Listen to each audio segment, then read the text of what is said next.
What's going on, man? Welcome back to the basement. I'm Ron. With week 2 now pretty much behind us, it's time to sit down and digest exactly what happened. So I'm going to give you my top 10 lessons learned and takeaways from week 2 of the fantasy football season. We're going to go through what I felt was the most important observations, stats that stuck out, usage trends, all of the good stuff, the rookie receiver report. It'll all be in here as we look forward to week 3. Now, we're not going to waste any time here. We have, again, 10 things to get into. And first up, it was the week of the rookies. It was Marvin Harrison Jr., bonkers. We had Malik Neighbors, bonkers. So we're going to get straight into it. I will say, of course, if you enjoy this, I forgot to say it in the opener, leave a like, subscribe. If you enjoy the rookie receiver report, leave a like and subscribe. It does us a bunch of good. And then also make sure you check out Underdog Fantasy. They are our biggest sponsor. They sponsor the rookie receiver report. Use promo code RON. They'll match your first deposit up to $1,000. I have links in the description and the top of the comment section down below. You can see here the promos every week are insane. You have a CeeDee Lamb free pick going on this week. You have More Money Mondays happening today, a 30% profit boost happening on Thursday. There is a billion things going on over Underdog. Make sure you check it out. They have drafts. We actually won. We do every Friday a stream where I draft some of their Battle Royales. I turned $5 into $1,000. We'll talk about that again on Friday. Now, moving on. Let's get down to brass tacks, fellas, all right? We had a crazy week for rookies. And let's talk about, the two men of the hour, Marvin Harrison Jr. and Malik Neighbors. After being on the bottom of the rookie receiver report last week, I came to you guys, tail between my legs. All 3 of the top 10 picks were off to rough starts. And what do we get? We get Malik Neighbors, 18 targets, 10 receptions, 127 yards, 1 touchdown for 28.7 PPR points. He is the wide receiver 4 in points per game so far, and he had a 60% plus target share in this game versus Washington. Of course, Washington's defense is brutal, but that target share, I don't have the database for it, but it was genuinely record-breaking. Like pretty much every stat account on Twitter you can find between Next Gen Stats or Pro Football Reference, it was like the craziest target share in a single game since like 2010. It was insanity. Now, of course, this right here that we're looking at is the rookie receiver report. This is all rookie wide receivers and tight ends with 13 or more routes run, sorted by PFF grade. So you can look at Malik Neighbors. He's the 3rd guy on this list. His route percentage in week 1 was 100%. So he ran a route on 100% of pass plays, 90% in week 2. That's not really a big difference. Anything over like 80% is fine.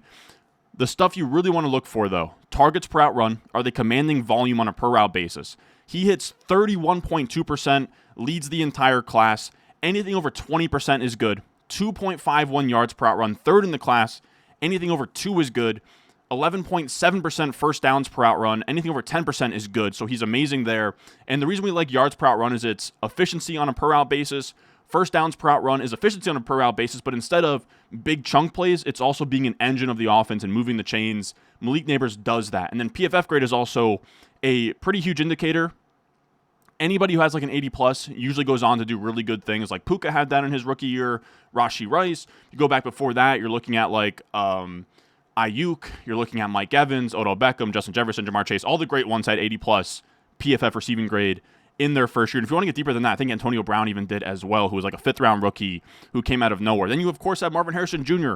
a little bit below him. Of course, it's sorted by PFF grade, and Marvin Harrison Jr. is kind of making up for a bad week 1, and that's why his PFF grade is only 70. But anything above 70 is fine. 80 plus is the elite number.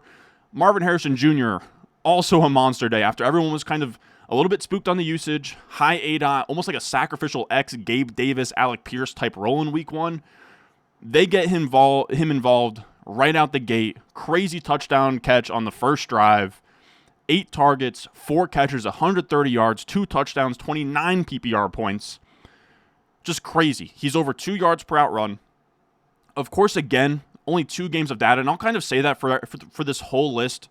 Just 2 games of data. Let's not get carried away with anyone who's underperforming or overperforming, but you're going to see Marvin Harrison Jr. 18.3% targets per out run. That's going to go up as we get more of a sample. First downs per out run will rebound as well, but yards per out run being at 2.23 is amazing. 70 plus PFF grade, amazing.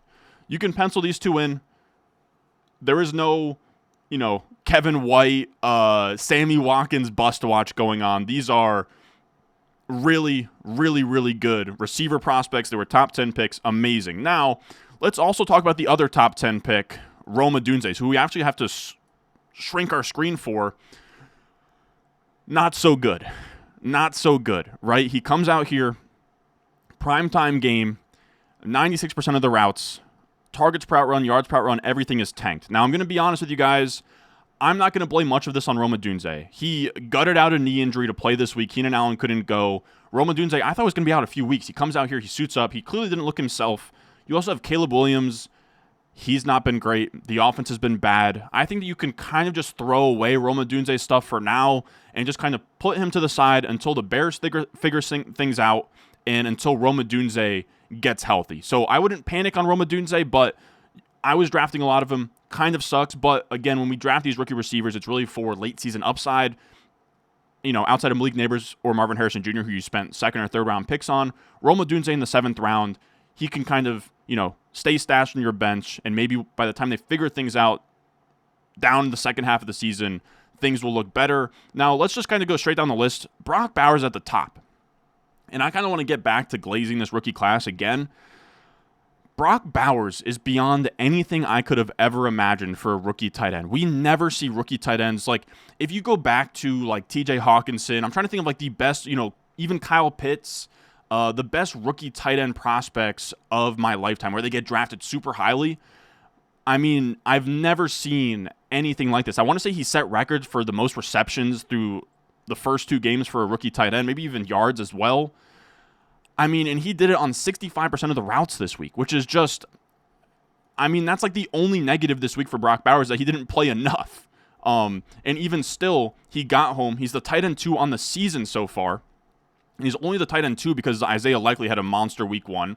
And we look at these stat lines, it's not even like, it's not even like he's scoring crazy touchdowns or doing stuff that's unsustainable. He's yet to score a touchdown yet, and he's the tight end 2 in fantasy. Like, I can't stress enough how wild that is.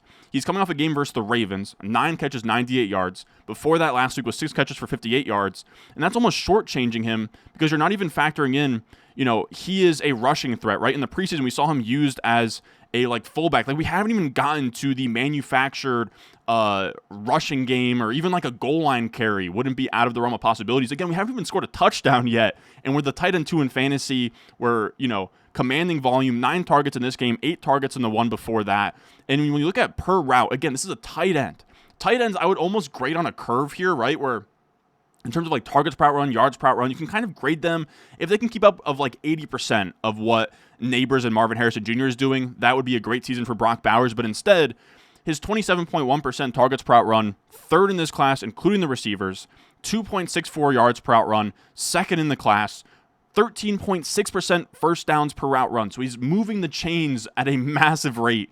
1st in the entire class, the only receiver on this list at 80-plus PFF grade. I don't know how many different ways I can kind of say it, but like Brock Bowers, that is crazy stuff. Next to Devontae Adams, next to Jacoby Myers, 2 legit target earners, and Gardner Minshew at quarterback. Like, this kind of efficiency, right? We just talked about like Rome Odunze with Caleb Williams. How can we expect him to produce? Bowers is doing it with Gardner Minshew, Luke Getsy, like kind of a questionable Raiders offense. They, of course, win versus the Ravens. And I think, they're almost the anti-Bears of we wanted the Bears all offseason, because if you just have really good pass catchers, sometimes that actually pulls forward the quarterback. I thought something similar would happen in Chicago, where even if Caleb struggled, the receivers would be too good to fail. That hasn't happened, but you're kind of seeing it happen with the Raiders, where Devontae is so good, Bowers is so good. Jacoby Myers is like one of the best 3rd options in terms of receiving in the NFL.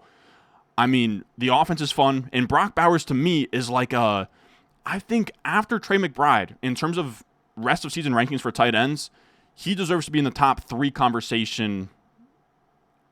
I mean, like top 3 to top 5 at worst. Then we'll talk Ladd McConkey. He had a quiet day. I think he only had like 2 catches, but they killed the Panthers. His per route numbers are still great. 2nd best PFF grade. Commanding targets on a per route basis. Moving the chains. Yards per round 1.76. That's fine to me. Then you have Brian Thomas Jr. Efficient day where he had like 2 catches for 100 yards. You want him to have a higher targets per route run, right? We want more intermediate stuff. That's going to a lot of like Christian Kirk right now, but the offense isn't all that efficient when those targets are going to Christian Kirk right now, or whoever else they're going to. It wouldn't be shocking to see him get involved more in this offense, but he's still highest yards per out run on this list, 10% plus first downs per out run, just shy of 70 plus PFF grade. Still someone that I'm very happy to have in redraft and dynasty. And I wanted to include, I lowered the threshold down to 13 plus routes for Eric All. This is a kid coming off a torn ACL out of Iowa. Super, super fun prospect coming out. He was supposed to be, of course, nothing next to Laporta, Hawkinson, but like anytime you see an Iowa tight end come out of school, I'm interested.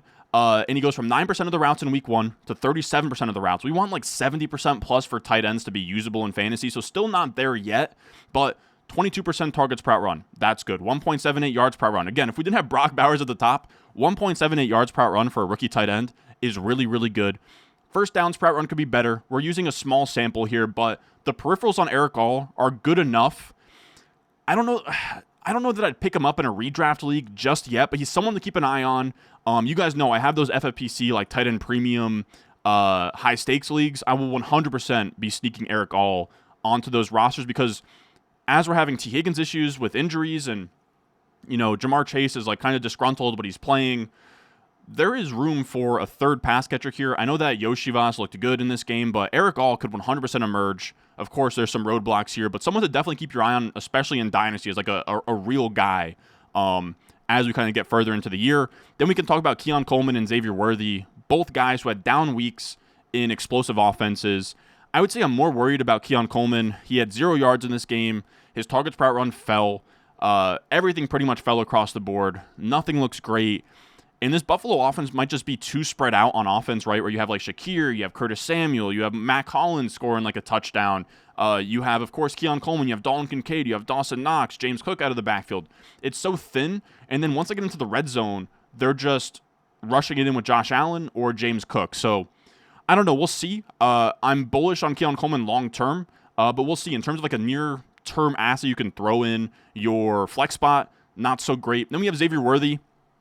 I'm a little bit less worried. His targets per out run was actually better in this game. He went up to 18% this week. That pulled up his number. Just didn't have the same efficiency, but now we have Hollywood Brown on IR. We have Pacheco on IR. The opportunity will be there. We've already seen him be super efficient in week 1, scoring 2 touchdowns. I'm still bullish on Xavier Worthy, but he's kind of the, I don't know. You guys know I'm terrible with saying it. Like the Rorschach test, where you can kind of see it either way. If you don't like Xavier Worthy, you can point at this game and say, well, see, I told you so. If you like Xavier Worthy, you can point at, well, week 1 he looked good, and now he has all the opportunity in the world attached to Mahomes, and this offense should pass the ball a lot more without Pacheco. Then we have A.D. Mitchell. This one's pretty rough. I'm going to put my head up here. So A.D. Mitchell, I was really bullish on him. I still am, because he's getting open, he's commanding targets, right? We still have a 20% plus targets per out run. He looks out of place all the way down that far on the list, but his route percentage is coming down. He's had a really bad drop in this game, but he's getting open, he's commanding targets. But he's not efficient with a 0.74 yards per out run. And then also, with Anthony Richardson, I don't know. I don't know if he's going to be that great for redraft. I'm still very bullish long-term on the talent for Dynasty, but redraft A.D. Mitchell, I'll never count out a rookie receiver of being a stud down the stretch, but like being an every week starter prior to week 10, I would be shocked. You have Josh Downs coming back soon as well. I also added Jordan Whittington to this list. 0% of the routes, now 41% this week. Nothing crazy, but across the board in terms of per routes of 15% plus targets per out run, 1.7 yards per out run, 7.7% first downs per out run. Those are meaningful to me.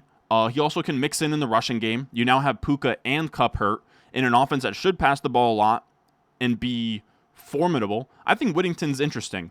Then we also have Jalen Polk. He caught a touchdown, but nothing really else to write home about, right? The per-out stuff is not great for Jalen Polk, but I'm not going to write him off. It's not really a great offense either. Then you have Leggett, who weirdly goes from a 30% targets per out run in week 1 to a 0%. So now you're seeing an 18.4% targets per out run.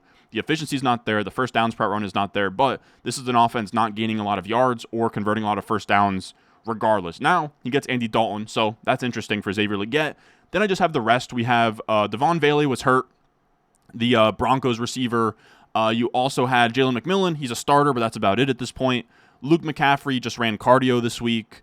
Then you have JT Sanders and Theo Johnson, the other 2 tight ends on this list. Both went from 70% plus of the routes, now 50%. Both guys can kind of be discarded at this point. Now let's get into the rest of wow, that was a long rookie receiver report, but I think it was needed. There was a lot that happened this week with Marv. There's a lot that happened this week with Neighbors. Forgive me for that. Now, our second takeaway here is passing offenses are still down, and so are our picks that are just getting hurt. If you look here, this is from a Pete Overzet article over on Fantasy Life. First round of drafts looking pretty rough, right? McCaffrey's on IR. Tyreek Hill, Skylar Thompson as his quarterback. CeeDee Lamb has not been amazing. Jamar Chase has not been amazing. Bijan, we'll see what he does. Breece Hall has looked good. Justin Jefferson looks good as well, but then Amon-Ra St. Brown, week 2 injury, week 1 dud. A.J. Brown hurt. Garrett Wilson's looked rough. I'll defend my Jets for a second here. I think better days are ahead, man. The Titans and the 49ers are actually really good defenses. I don't know that they're ever going to have to pass the ball a ton, but Rodgers isn't getting pressured. I think that better days will be ahead for Wilson, but late first might still be a little bit rich when we look back on it. Puka Nacua on IR. Jahmyr Gibbs 50-50 timeshare. So that was the consensus first round on underdog, I believe. Not doing great. And then I know Mason had a tweet as well. Of course, all of the injuries. Pacheco hurt, Tua concussion on top of the first round guys. Kupp got hurt yesterday. Njoku, Walker's out. Higgins out. Keenan Allen out. Just pretty brutal stuff. And then also, not to make this a depressing point, but just it's kind of interesting macro trends here of players hurt, which sucks. This has just been an interesting fantasy season to start the year. And then the other thing is I don't have the answers to this either, but it's worth noting, in terms of macro trends of the league right now, this is from Rich Rebar, passing yards, you can see here from 2017 through 2024, lowest it's been. The first time it's been under 200 passing yards per game per team. Only 66 passing touchdowns through 2 weeks is really low as well. 7.8% sack rate through 2 weeks is also really high. So teams are getting sacked at a higher rate. Teams aren't passing the ball as efficiently. We're not scoring as many passing touchdowns. It's just it stings. Is really all you can say. I'm not going to pretend to have the answers. We could look back by midseason and say, well, things corrected themselves. We could look back and say, well, this is the first year of many to come where running the ball is more efficient than passing, and the whole pendulum swung. You can say this is because of too high shells and bad offensive lines, and teams kind of understanding now that it's not about getting your Gardner Minshews and having a 8-9 season or a 7-10 season. It's about throwing your Bryce Youngs into the fire and making sure that they are actually bad quarterbacks or franchise guys and just churning through those. So it's tough. It's tough, right? What I mean by that is that the best 32 quarterbacks in the NFL are not the 32 starting quarterbacks. Teams are focused on potential much more now than they ever have been before. So that kind of gets the baseline lowered. But I don't know. Like I said, every year kind of we'll see. It goes back and forth. We could 100% see things just sort of swing back to a normal mean here as well. Now, our third takeaway is one that I just genuinely, I didn't have this pegged at all. I'll take my L for this 100%.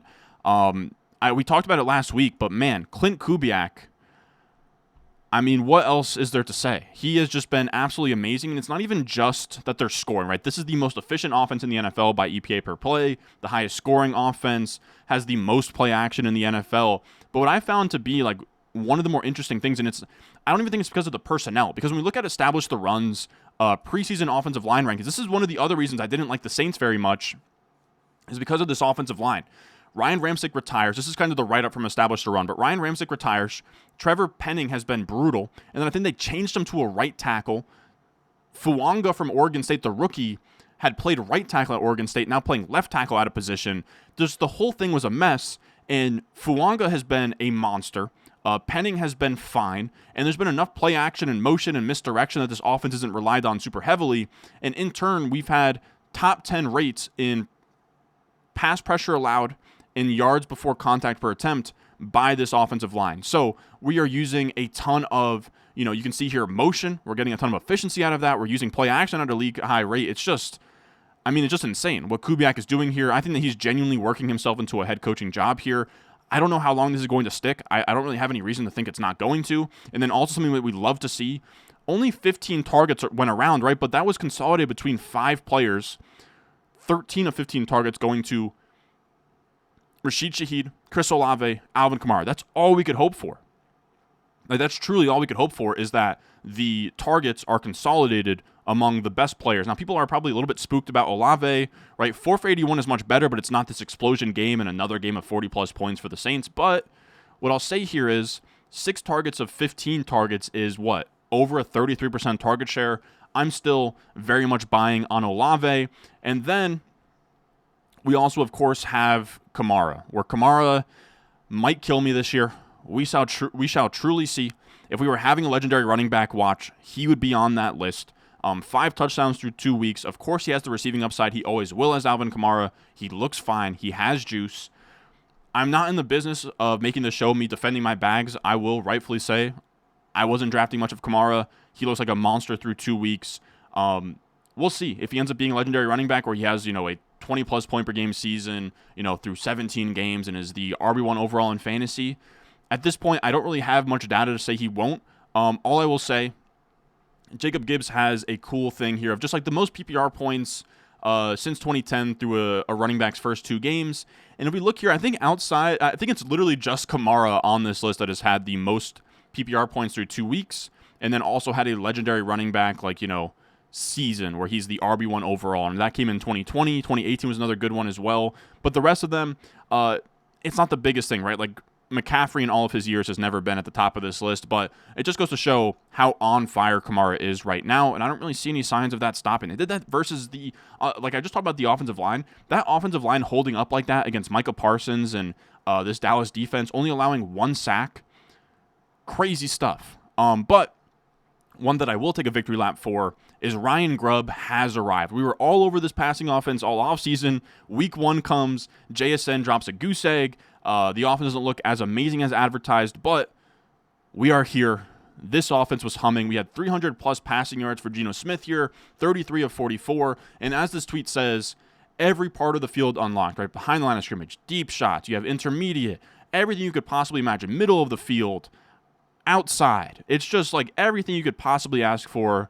It was amazing. This offense is 5th in neutral pass rate. Geno Smith has the 6th highest PFF passing grade right now. He's 13th in ADOT. It's just beautiful. This passing offense, you want pieces in it, especially DK Metcalf and JSN. DK Metcalf comes out here, has his 3rd highest target total ever in a game. And I do want to pull up their stats here real quick because they were like genuinely bonkers stat lines as well, where DK Metcalf comes out here, 14 targets, 10 catches, 129 yards, and 1 target. Monstrous day. And then JSN sets career high in targets and in catches, and he comes out here and he gives you, I want to say, he had like 17 targets or something absolutely crazy. He had 16 targets, 12 catches, 117 yards, no touchdown, career high in targets, career high in catches. Metcalf had his 3rd highest target total ever in a game, 3rd most catches ever in a game. Geno Smith had the 2nd most pass attempts ever in his career high in completions. Just beautiful stuff where we're going to get a ton of passing volume. We're going to get efficient passing. JSN and DK Metcalf, I feel really, really good about. And I will say another takeaway from this Ryan Grubb game is just that there was some concerns of like how much is Kenny McIntosh going to be involved. Anytime Kenneth Walker is out and he's still dealing with this abdomen injury, Zach Charbonnet is a top 15 option. 96% of the snaps here from Adam Levitan. He had some snaps out wide and in the slot. He had all 19 of the running back opportunities. He had a 77% route share. He wasn't super efficient, right? But the Patriots defense, that's another thing with the Geno Smith and the Ryan Grubb stuff, is we just saw this Patriots defense shut down the Bengals last week. We come out here and the Seahawks look good. They look efficient. Zach Charbonnet, again, the efficiency is not there because it was a good defense, but 14 carries, 38 yards and a touchdown, 5 catches, 31 yards is really all you can ask for a handcuff fill-in. Now, our 5th takeaway is let's talk about these year 1 duds rebounding. Are they real or are they fake? And we'll start up with JSN because we just talked about him, but he had, again, 16 targets, 12 catches, 117 yards. And the biggest part about this is what JJ Zachariason says here. 37.2% target share is amazing. He had an air yards target or an air yards per target rate. So that's just, your air yards downfield, kind of like an ADOT type of stat. 3.3 yards in week 1, 10.3 in week 2. I found his ADOT. He had a 6.4 yard ADOT last year. He's now sitting at 9.8 yards in ADOT after 2 weeks here, which is just amazing. He's just shy of 2 yards per out run at 1.97. He looks efficient. He looks good. He's getting used all over the field. It's amazing. I would say real. I am all the way bought in to the year 2 breakout here for JSN. I'm buying the wrist injury stuff from last year. I am buying the Shane Waldron weird usage. And then we also have Jameson Williams in this list here. I mean, he had 5 catches, 121 yards, and a touchdown in week 1. Then he follows it up with 11 targets here, 129 air yards. He ends the day with 5 catches for 79 yards, which is another fine game for Jameson Williams. That's not even to mention what he gives you in the rushing game as well. So he gives you all of that. Then he'll also give you, he had 1 rush for 15 yards in this game. Last game he had 1 rush for 13 yards. So, I mean, this is really good stuff. I would say I'm pretty bought in to the year 3 breakout for Jameson Williams. Now, I don't know, he doesn't have, when we talk about like year 3 breakouts, like Chris Godwin comes to mind, right? Where he's on the Buccaneers. I'm trying to think if that was no, I don't think that was the Brady year. I think that was Jameis Winston year. But they pass the ball a ton. He breaks out, and he is, like the wide receiver 4 in points per game. I don't think Jameson Williams has that in his range of outcomes. I'd love to be wrong. But when I think through it, he could probably be like a really nice, kind of like what peak Will Fuller was, right? Like a boom bust, back-end wide receiver 2, high-end wide receiver 3. You throw in your flex spot, and you kind of just hope for one of these nuclear type of games. And then, of course, like if Amon-Ra St. Brown is actually hurt and missing a meaningful amount of games, you can throw that out the window and Jameson Williams' wheels all the way up. And the reason why I'm so into it with Jameson Williams is that there's genuine reasons for why he didn't produce early. Year 1, torn ACL, coming back from that. Then year 2, they were kind of easing him into the offense, trying to see what he could do. And then year 3, they signed nobody in free agency. They cut down on Peoples-Jones. They let, I'm trying to think, I don't think they had Marvin Jones. But no, they let Josh Reynolds walk. They don't add anything to this receiver room, and they just fully trust Jameson Williams, and he's looked the part so far. Now, the last one is a guy we have a long, long history with, someone I really liked in his wide receiver class, Quentin Johnston. We now have shares of 21% and 32% of the targets over his first 2 weeks. He never hit a 20% target share game once as a rookie. This is a stat from J.J. Zacharyson. I don't know how I feel. I feel the shakiest. I think real for sure with JSN, with Jameson Williams. With QJ, I really don't know. It's up to interpretation. I looked through this list. I looked through first 19 career games. That's what Quentin Johnston has played so far. First 19 career games sorted by PPR points among first-round picks at wide receiver. Now, of course, he's right above Jameson Williams. You have to remember, Jameson Williams wasn't playing a full share of routes until well past 19 career games. There's some interesting names, right? You have Demaryius Thomas. This is just this range of 53 through 26th since 2010. I mean, you can kind of pick out the names you want, right? Mike Williams is there, but then so is Kevin White, Philip Dorsett, N'Keal Harry, Treylon Burks, Josh Doxson, Jalen Reagor, Kadarius Toney, John Ross, Devontae Parker, but then Demaryius Thomas. But then, DeAndre Hopkins at the top. It's tough. When we look at his stat lines, he had 6 targets, 5 catches, 51 yards, and 2 touchdowns. He had 2.07 yards per out run, a 72.5 receiving grade this past week. Or actually, no, that's over his entire season, 2+ yards per out run, 70+ PFF grade. I would have been on my, hands and knees begging for this last year. So I don't know. I'm not going to discard it. I'm not going to say fake. I'm not going to just say, you know what, I do not care. I don't see it. But I'm also not going to be like, all right, QJ season's back on. Everything I said last year, throw it out the door. He's been their wide receiver 1. Not that really matters a ton. There's something here. I don't know what the upside is, right? The upside might just be a small hit. I do actually think, funny enough, the name there, Mike Williams, kind of resonates as just a guy who might have a couple seasons of being a wide receiver 2 and we feel good about, but this light the world on fire breakout season probably not coming. But, just a month ago when he wasn't, he was running routes deep into preseason games, it looked like it was fully over. He's now a starting receiver, out-targeting Josh Palmer. He's going toe-to-toe with Ladd McConkey in terms of target earning, catching big boy touchdowns down the field. I think in best ball, he's nice. I don't know that I'll ever be in a spot where in a managed league I want to start him in my flex, but I'm open to it. I'm open to it is what I'll say. Now, next up, we have a list of what I'm calling, the fantasy football terrorists here, where they are just, everybody involved is getting hurt. I don't know why my glasses are kind of foggy right now. But everybody in this offense is getting hurt. They are not hurt, but they're getting hurt by the quarterback, by the play caller. And first up, we have Caleb Williams, Shane Waldron, Bears offensive line, whoever you want to blame. It's just been pretty brutal. Caleb Williams at 3.0 net yards per attempt is the worst for any quarterback in weeks 1 and 2 in the last 10 years from Austin Gale here. Not great. The Bears have allowed the third highest pressure rate. They joined the Panthers as the only team at less than 200 yards per game right now. So until this fixes itself, I do think I'm not out on Caleb. I still am very bullish on him long term. But in the near term, everyone gets downgraded. DJ Moore, the receivers, they all become pretty tough starts in the near term.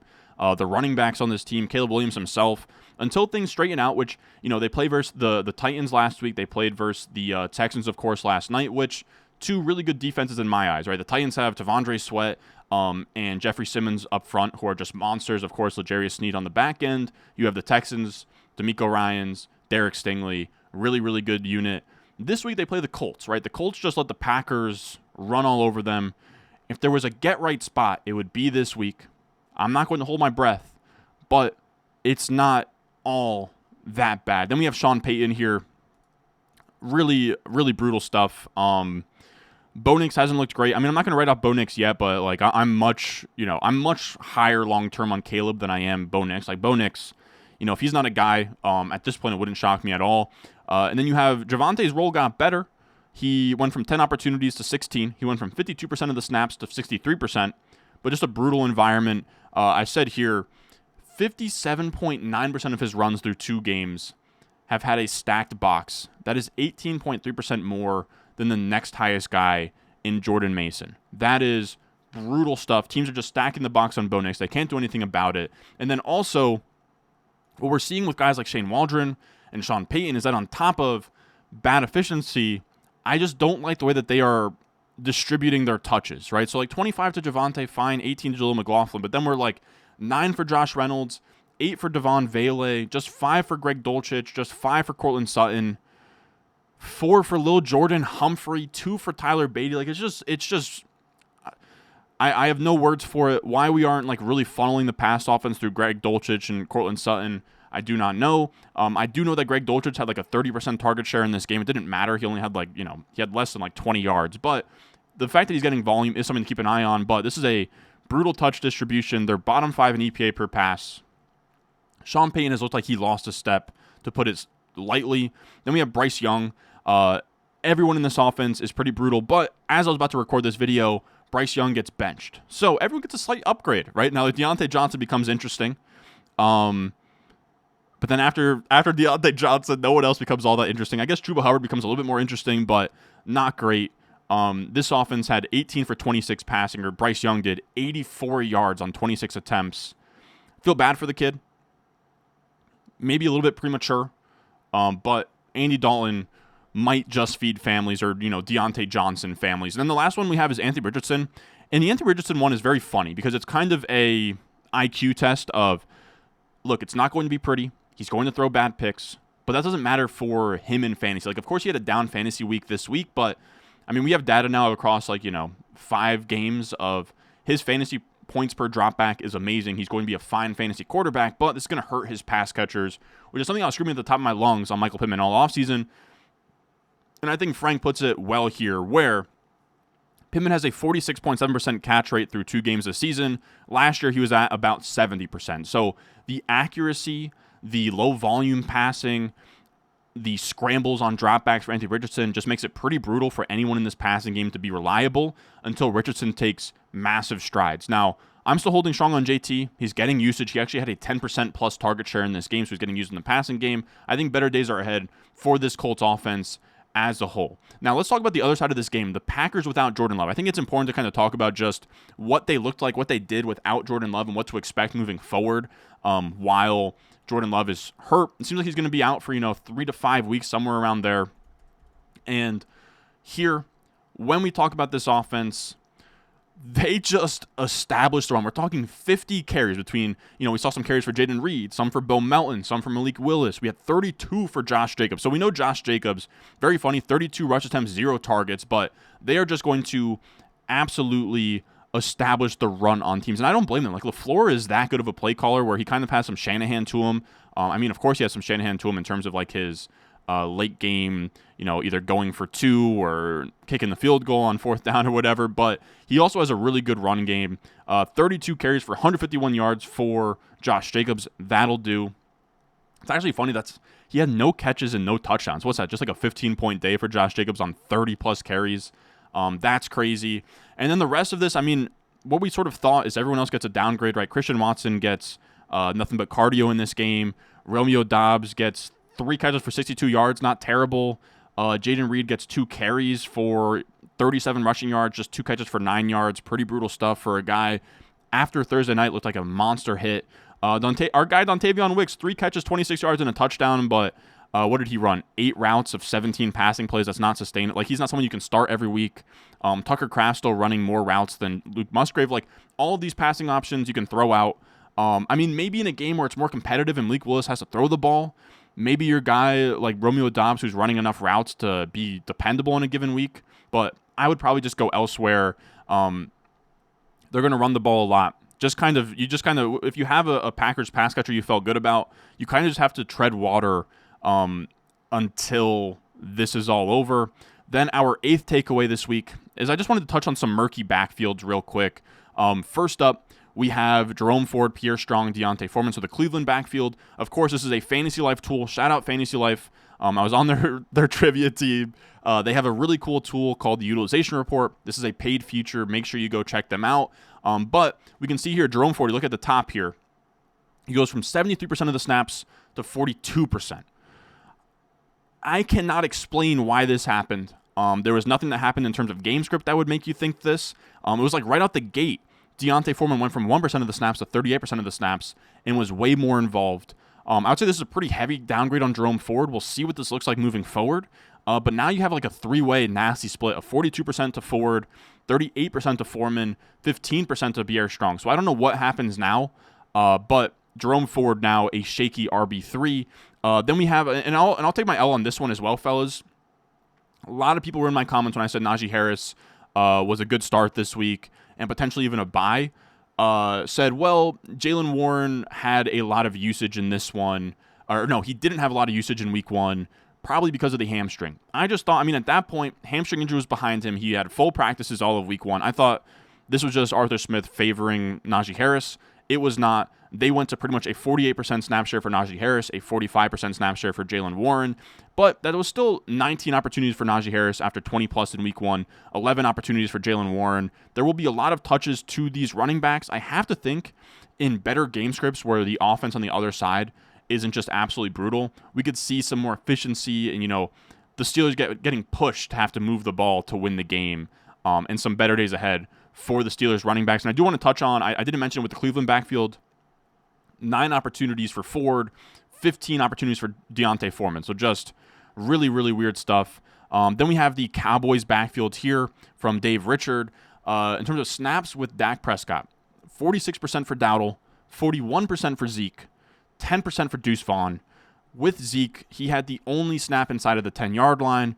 Just a mess across the board. Dowdle did out-touch and out-snap Zeke, 12 opportunities to 9. He ends up with 9.9 PPR points, but just not great. Going from a 2-way split to a 3-way split is like enough to offset any excitement from Dowdle being the snap leader here. So we just kind of have to wait for things to shake out. Just not great in terms of what's going on in Dallas. The answer to Dowdle or Zeke or Dalvin Cook was probably none of them. Then we have Zamir White and Alexander Madison. This is a tweet from Jacob Gibbs here. Zamir White went from 39% of the snaps to 65%. He went from 25% of the routes to 54%, but it just didn't really matter. He still wasn't all that usable. He's just not a very good player. 13 opportunities to Madison's 4 opportunities, but 1 of 4 Madison's opportunities was a touchdown, so just a really bad run out for Zamir White. Maybe he's now cemented as the RB1. In a win, he got a little bit of a usage uptick, but I'm kind of just trying to craft something for the guys out there that drafted Zamir White. I'll take my L's as well on the Bengals backfield. Zach Moss, 51 snaps to Chase Brown's 13 snaps. Chase Brown had 4 opportunities to Zach Moss's 13 opportunities. So without a Zach Moss injury, Chase Brown is kind of just a handcuff stash on your bench. Same thing can be said about Tyjae Spears. It is, I will say, it's a long season. Players can work their way up depth charts. This one I'm much less confident in because Tony Pollard has just looked good. He actually ran on this Jets defense. He looked good. He had some explosive plays. He also had 73.9% of the backfield rush share, over a 20% target share. He had both of the carries inside of the red zone. When we're talking about Pollard here, you had 23 opportunities for Pollard, just 8 for Spears. Not great. Another guy who's just kind of a PPR handcuff play. Now, our 9th takeaway is I wanted to talk about some tight ends. Notably, the Ravens fooled me. The name of this takeaway here is the Ravens fooled me, and some tight end thoughts here. So I was saying W to Harbaugh, W to Monken for going out here. And in week 1, 69% of the routes to Isaiah Likely. That is so good. A 12 personnel heavy game plan in a trailing game script versus the Chiefs. I mean, that's about as good as you could ask for. 31% of the routes for Aguilar, 69% for Likely. That is huge. Isaiah Likely was their wide receiver 3/tight end hybrid. That's what we need for 2 tight ends to work in this offense. Week 2, we don't get that. We go down to 49% of the routes for Isaiah Likely, 54% for Nelson Aguilar. So that screws everything up. Isaiah Likely in that usage right there, 18 routes is not going to cut it. That is not someone you can start on a weekly basis. I think it ends up, I'd like to assume rational coaching here and say, well, they just lost to the Raiders. Biggest favorite of the entire week. They lose outright to the Raiders. There's no way that they're like, you know what, this was a winning formula, is giving Nelson Aguilar more routes than Isaiah Likely. Maybe they go back. It was kind of just a weird game in general. They didn't have a lot of play action either. I want to say it was like 12% on the week, which is brutal for a team that runs the ball as much as the Ravens do. I have to assume that they're going to kind of go back to the drawing board, get this offense figured out, and that should in turn have Likely running more routes. But if that doesn't happen, that's tough because you probably spent a lot of fab on Isaiah Likely, and he might not even be startable on a weekly basis. Then we also have some other tight ends I wanted to just touch on real quick. Trey McBride, to me, tight end 1, no question. He was still a huge factor, even with Marvin Harrison Jr.'s blow-up game. He did, pick up a fumble in the end zone for his touchdown, but still looked really good. I do want to say, I think Travis Kelce's going to be fine. I'm not really panicking there. I do think without Pacheco, we're going to see a lot more, leaning on Patrick Mahomes' hero ball and Patrick Mahomes having to air the ball out. And Kelce still looked fine. I still think that the targets will come his way. I want to say he had a big play called back for a penalty. Not super worried there. Laporta, still like a top 5 guy rest of season, but that upside of being the tight end 1 overall is a little bit tougher now that Jamison Williams is really emerging here.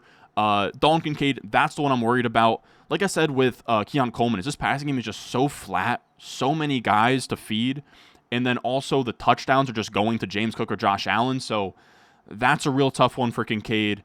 Of course, we talked earlier, Brock Bowers, monster, top 3 guy rest of season. Mark Andrews should be like a fine mid-range tight end 1. He still ran at 70% plus of the routes. He didn't have the same effects of Nelson Aguilar because obviously Mark Andrews is Mark Andrews. He had 454. That's a fine stat line. Kittle, top 5 tight end, where he's going to give you these massive boom weeks and then also have some low weeks, but this week was a big week, 7 for 76 and a touchdown. And then you have just the rest of the position where like Ingram's hurt, Njoku's hurt, Ferguson's hurt. Hunter Henry had a big game as well, who we've actually had as like a waiver wire guy. We had him a waiver wire stash before week 1. Hunter Henry, like if you don't have one of those top 6 to 8 guys, Hunter Henry's like the next best option in my eyes. And then I also wanted to touch on the Thursday night game, what to expect from the Tua-Less Dolphins. I'm not going to speculate on Tua or what he should do moving forward. We don't know how long he's going to be out, but in terms of what to expect with Skylar Thompson, John Daigle here put it pretty well in terms of what the stats were in Skylar Thompson's 3 starts in 2022. Brutal stuff. Tyreek Hill still got his volume, but 11.2 PPR points per game, not good. Jalen Waddle did not get his volume, 7.9 PPR points per game. So while Skylar Thompson is in, I would downgrade Jalen Waddle to like a boom-bust wide receiver 3. I would downgrade Tyreek Hill to, kind of like how we viewed Garrett Wilson in years past of just like really, better than that, right? Of course, like Tyreek Hill's in another stratosphere. Really, really good wide receiver, bad quarterback play. So probably like a back end wide receiver 1, high end wide receiver 2 with like massive spike week upside. And then weirdly enough, I don't think Devon Achane is hurt a ton, right? Like it's going to diminish his high end. Like a 3-4 touchdown game. That's now much lower in terms of his percent chance to hit that, but he's still commanding a lot of volume. He's had 7 targets back-to-back now. That should only stay the same with Skylar Thompson checking it down. Devon Achane's still going to get his value, or his volume, his manufactured touches. He's going to create his own efficiency as well. So he goes from like fighting for the RB1 overall to still being well within like the top 5 running backs rest of season, right there in like that 5 to 8 range in terms of rest of season running back rankings. And then I will say, side note, James Cook, right, in this Bills-Dolphins game got beautiful usage. I'm glad we were talking through this offseason, if we were going to take a chance on any of these running backs in the dead zone, of course, you can yell at me. I did not have Alvin Kamara on my bingo card, but we had Kenneth Walker, who looked good until the injury, and then we also have James Cook, who looks really good right now. He scored 2 rushing touchdowns from J.J. Zacharyson, the same number he scored last year. He did that in this one game.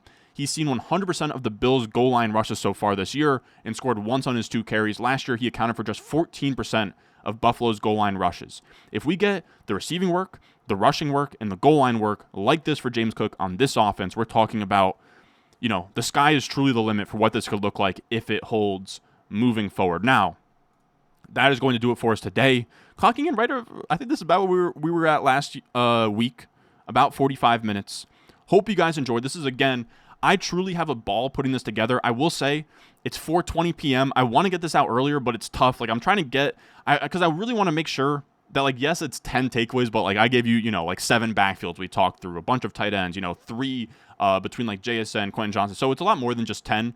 I'm trying to get the schedule figured out here where like I wake up, I get because then I have like 10 takeaways. I'm like, I want to talk about this too, and then get that figured out. And then I have to make sure everything is done by the time PFF releases the grades. And I'm going to get these out earlier for you guys. I will say, you guys absolutely blew it up, our last one. So if you enjoyed, leave a like, subscribe. We'll have this out every single week for you guys on Mondays. As always, I love y'all, and I will see you in the next one.